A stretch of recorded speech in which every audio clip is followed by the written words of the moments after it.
Pababa naman. Time 1.76 kilometers.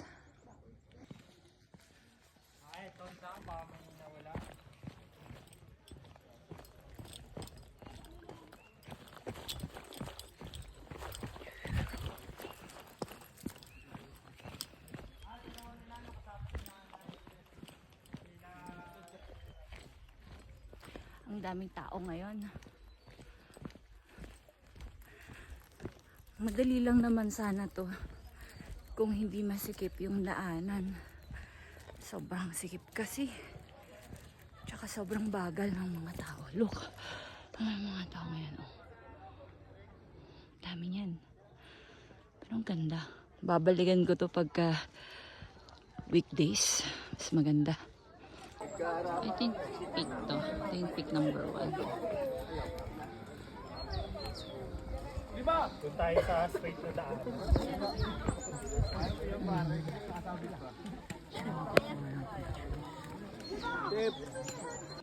Sobrang dami talaga ng tao.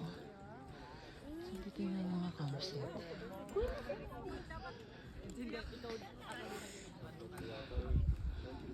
Grabe, sobrang daming tao. Saturday kasi ngayon. Alam ko anong pick to. Isa ako, tutuloy na ako.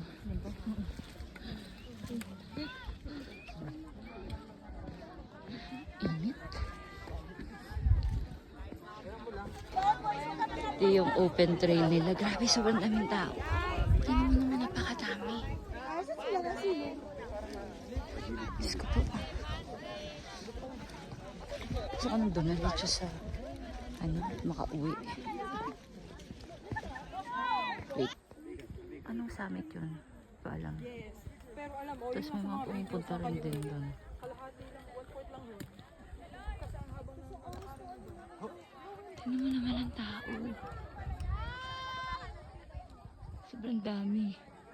Tsaka init dito.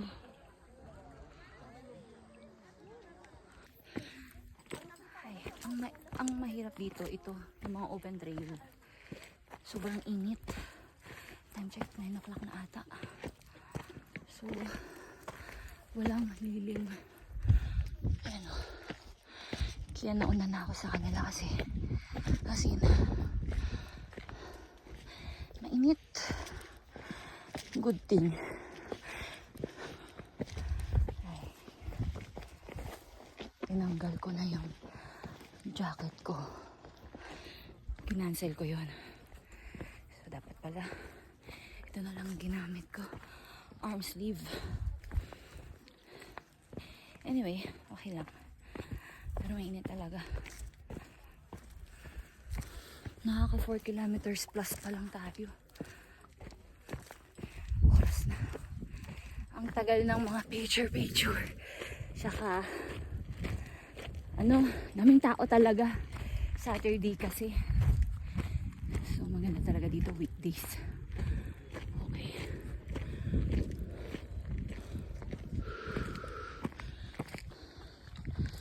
5 kilometers.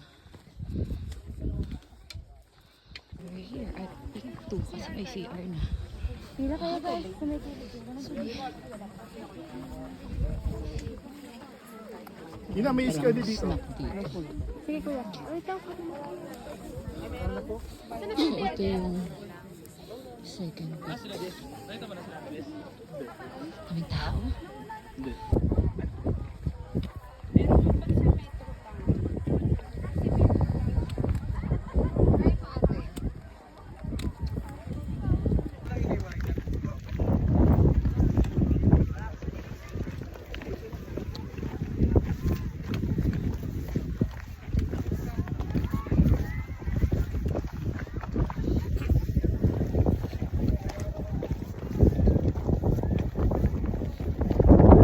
bato na magpapapicture. Sobrang daming tao.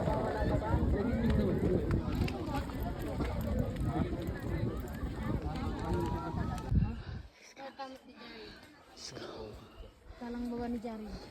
Pati nilibot.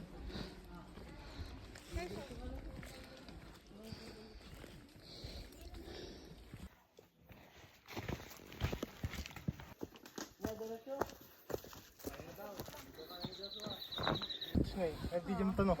Hindi, nag-workout siya. Nag-workout? Yes sir. Sino kayang pinuport?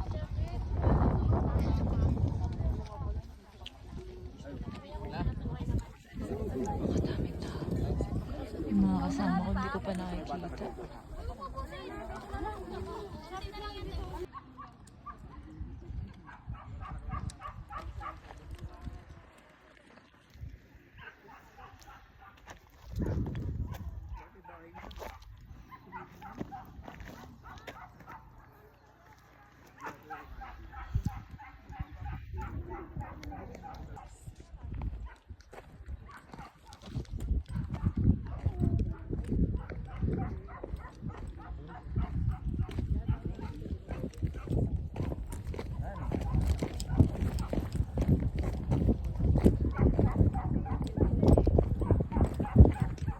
Kailangan ko na magkape. Inaambok na ako.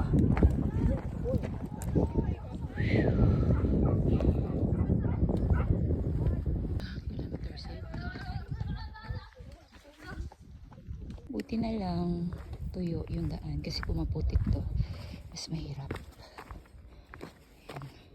Medyo madulas pa rin since sobrang tuyo niya. Ito na pababa na kami. Ayan o.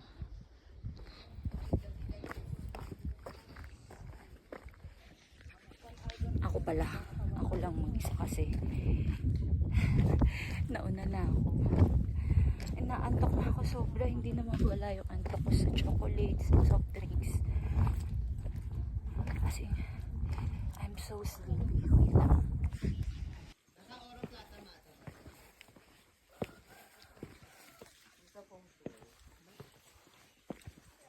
Mahaba to?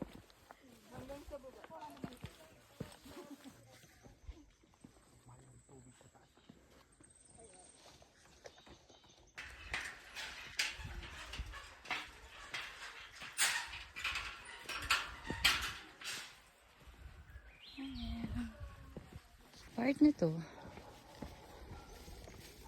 Kaya, bato naman na hindi. I mean, kalsada na siya. Maliit na kalsada.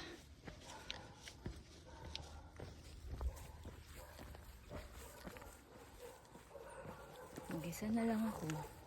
Pero may tao sa likod ko. I think ito lang naman talaga yung daanan kasi wala namang ibang daan. Antok na ako. Time check.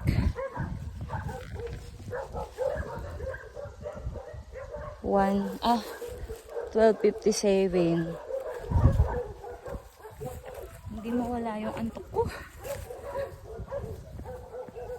Kasi galing pang duty, tas diretso, wala nang tayo matulog. Sa van naman, sobrang alog. Nasa dulo kasi ako nakaupo. So ngayon, dito sa Mount Ulap, mainit. Sa umaga lang malamig, pero tolerable yung lamig. Kung ako sa inyo, magdala lang kayo ng parang windbreaker or mag-sleeve. Long sleeve lang kayo or ganito. Para pag medyo direct na yung araw, mapapreskohan kayo kasi sobrang init sa taas. Parang puro open trail. Walang masyadong puno. Parang siyang kalbo na yung bundok. At sobrang dami ng tao ngayon. Kaya hindi ko talaga mahintay yung mga kasama ko sa taas. Kaya bumaba na ako. Gusto ko na magpahinga.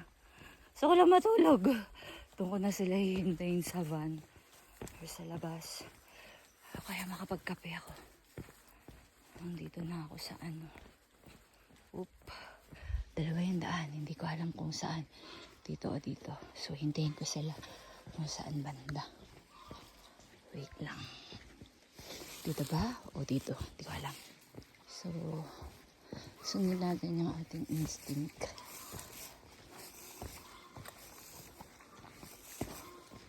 Dito lang muna sa baba.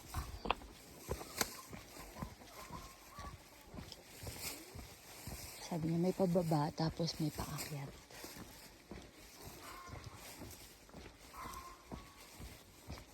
Puro semento naman itong daanan.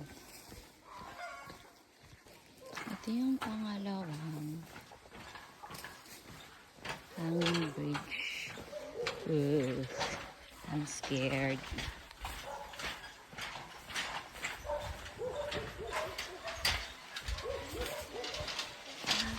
Ay, gumagalaw siya.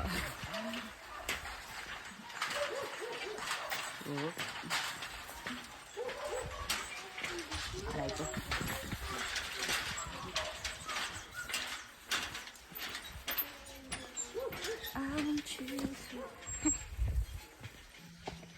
Alright, 9 kilometers na tayo. So, watch natin is 10.7.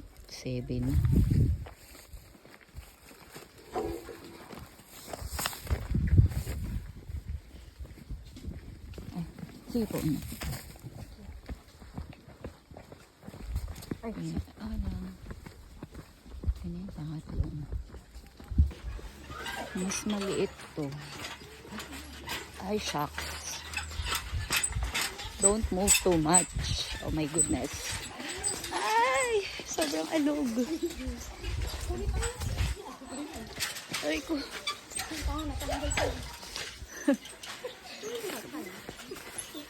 Sobrang ay, putik. Sobrang alog. Sabi nga mag-alugin yung ay.